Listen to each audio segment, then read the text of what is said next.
सोनामुखी, हरड़, मुलेठी जैसी अनेक जड़ी बूटियां और हजारों वर्षों का प्राचीन आयुर्वेदिक ज्ञान इस एक बोतल में समाया हुआ है। कायम टैबलेट, आपकी खुशियों का साथी।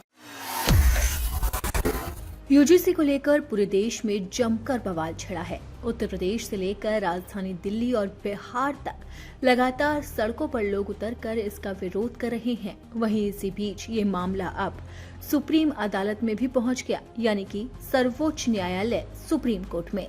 और अब सुप्रीम कोर्ट पर सभी की निगाहें टिकी है। इस बीच सुप्रीम कोर्ट विश्वविद्यालय अनुदान आयोग यानी कि यूजीसी के नए भेदभाव विरोधी नियमों को चुनौती देने वाली जनहित याचिका पर सुनवाई करेगा। ये मामला मुख्य न्यायाधीश जस्टिस सूर्यकांत की अध्यक्षता वाली पीठ के सामने लिस्ट किया गया है।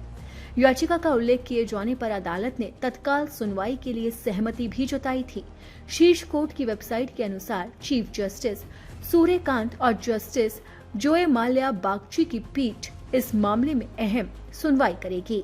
इससे पहले दिन में सुप्रीम कोर्ट ने उस याचिका को सुनवाई के लिए सूचीबद्ध करने पर सहमति जताई जिसमें हाल ही में अधिसूचित विश्वविद्यालय अनुदान आयोग यानी कि यूजीसी के नियमों को चुनौती दी गई थी। याचिका में आरोप लगाया गया है कि आयोग ने जाति आधारित भेदभाव की एक गैर समावेशी परिभाषा अपनाई है और कुछ वर्गों को संस्थागत सुरक्षा से बाहर रखा गया है।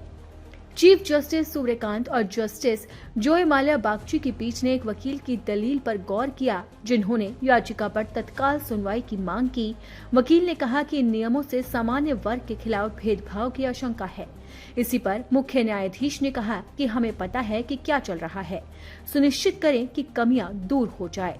हम इसे सूचीबद्ध करेंगे। 13 जनवरी को अधिसूचित नए नियमों में सभी उच्च शिक्षा संस्थानों को समानता समितियों का गठन करने का निर्देश दिया गया जो भेदभाव की शिकायतों की जांच करेगी और समानता को बढ़ावा देगी। विश्वविद्यालय अनुदान आयोग के नियम 2026 के अनुसार इन समितियों में ओबीसी, एससी, एसटी, विकलांग व्यक्तियों और महिला सदस्य को शामिल करना अनिवार्य है। नए नियम यूजीसी 2012 को प्रतिस्थापित करते हैं।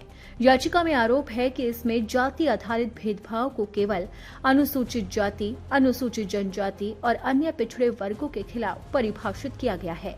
यूजीसी ने सामान्य या गैर आरक्षित श्रेणियों के लोगों को संस्थागत सुरक्षा और शिकायत निवारण से प्रभावी ढंग से वंचित कर दिया, जिन्हें उनकी जाति पहचान के आधार पर उत्पीड़न या भेदभाव का सामना करना पड़ सकता है। याचिका में कहा है कि ये नियम अनुच्छेद 14 के तहत प्रदत्त मौलिक अधिकारों का उल्लंघन करते हैं।